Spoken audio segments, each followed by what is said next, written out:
Good morning. Round two. Here I am. Oh, you guys, yesterday I listened to this interesting podcast and I thought I'd share because it's right where I am on day one of reset, recharge, refocus, and just getting my head right in the right place, dialing in on my nutrition and taking care of myself, getting back into that structure. And how come it is that when summer comes and COVID and all that stuff, and I found that it was really hard to stay in structure no matter what my willpower wanted. My Y power wasn't smoothly running behind me. And I wanted to talk about that because this gentleman I listened to yesterday was talking about the why we do things. And he said, he was a doctor and he was talking about, I talk with my patients and we make a plan for their health. And in a month I'll see them and nothing will have changed. And they'll say, well, I had this really big desire when I left your office, but the moment I got into my real life circumstance, I found that I couldn't fit time to get to the gym, or I couldn't fit time, or this happened or that happened, and we quickly fall out of where we're going. And I was thinking, that's so true. I have this desire to do something, but some days the first thing that gets in the way, I allow that to be the excuse or opportunity to, okay, well, I'm here. Might as well eat, whatever, right? And so I was listening to him and he was talking about what if we break it down into small bite-sized pieces that are actually attainable or doable. And I was thinking, boy, that's what we coach people. We take the small little itty-bitty, teeny tiny micro steps in the direction we want to go.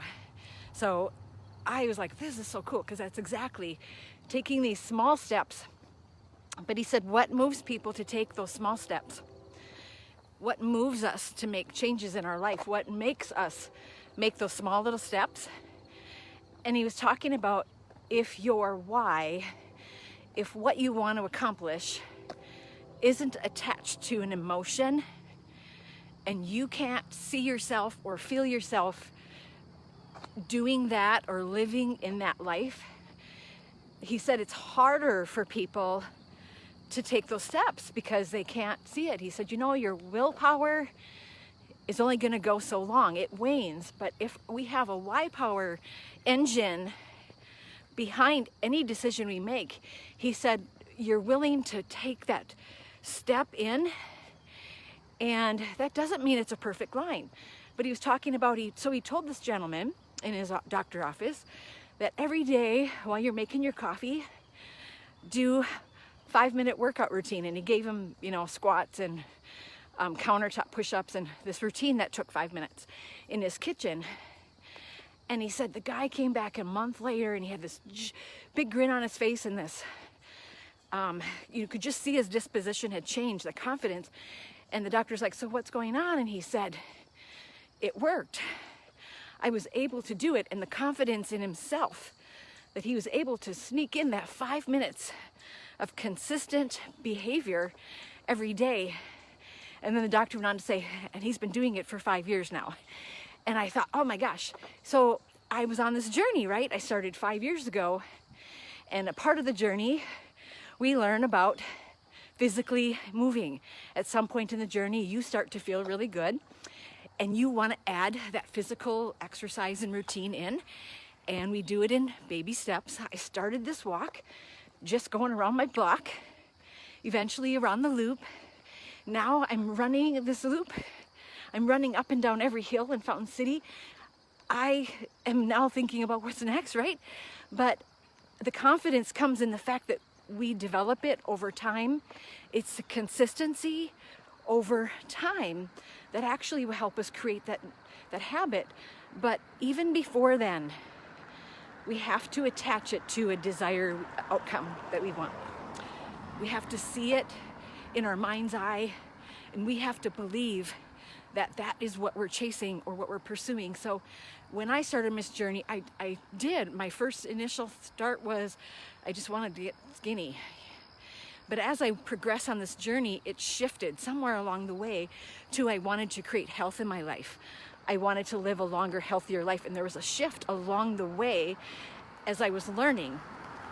And so I made a recommitment to my own goals. And my why is because my why didn't change. In 10 years, I'm going to be 68, and I want to be. And I have it written on my wall. My goals, where I want to be, what I want to be doing, how I want to be living. Being active and vibrant and still riding my bike and still getting out on hikes, and it might look different, but I'm gonna still be active and vibrant and alive. I have this in my mind's eye. So I do believe I am fully attached to my why. So I am made a commitment to dial in on my nutrition. I made a commitment to myself. I actually started on Sunday. And because I didn't wait for the first of the month. Once I make a decision, I don't wait. Is that you? Just like, this will go. Well, I made that decision. And then I also made a commitment to myself that I was going to spend time every day in my life book and work on my mental gym, work on me and areas I need to improve. And something I heard, if you wanted to start walking, you hadn't walked before, and you were going to try to build it into your day, he said, you're going to carve it into your day. The best way to do that is to attach it to something you already do and enjoy. So if you're a morning person, attach it to your morning routine. Attach it to something that already is going on in your day. Put your shoes on and go for your walk. If it's your lunch, if it's your afternoon, if it's your evening. But he said, attach it to the same time of day, the same event, so that helps it build into the habit versus, well, I'm going to try to fit it in wherever it fits. It's harder because your brain cannot create that loop. But then I was understanding this loop thing with the brain, not kidding you. What happened during COVID and Bianca and new stuff is our old habit loops, the old wiring is still there, and it is strong. And our new habits that I've only been working on for 5 years, they're not as deep and furrowed into my brain yet. And so as soon as life showed up, my old habits were trying really hard to take ownership of my brain. So I was fighting really hard. I am still fighting really hard in this season, but I understand it now because I'm working in my mental gym on how powerful our brain is. It's not the willpower that's not good enough. It's, are you really sure what you want? Are you clear on what you want to accomplish? And are you emotionally attached to it? What does it matter if you reach that goal in your life? What does it even matter? Why do you want it so bad? Can you get really deep and personal with yourself? I love that when we meet with our clients. That's the very place we go. What do you want? Why do you want it? What does it even matter if you get there? And when we get to that place and we know their why, and I know their why power, when life shows up and their coach can come in saying, hey, you said, and I know why. And it is a powerful tool to help me guide my clients where they want to go. I love when we partner with other people to create health and well-being in our life, but the work that really happens on this journey is in the mental gym. The physical stuff is awesome, right? We love it, and we need the cardio.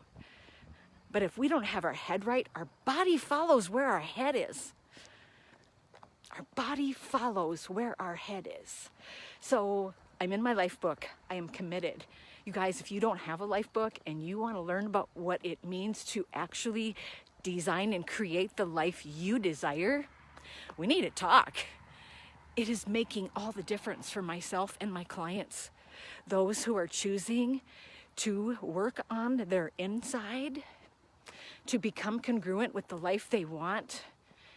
It's a powerful tool that's helping us help people transform their life, their lives. I can't believe that this gift came into my hand accidentally looking to get skinny.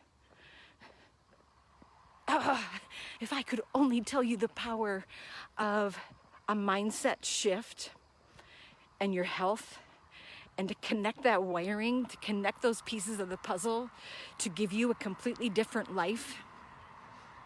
I'm offering this. And I have room for 4 people this month to get started. I have room for 4 that want to join me, link arms, and run like heck, because we have 2 solid months before the sugar flippin' holiday season starts, you know? We can really be in solid momentum and be in a place where we're actually pursuing a different outcome well before the holidays. Can you imagine how you will feel by Christmas? Just saying, so much power in this gift, and I want to share it with everyone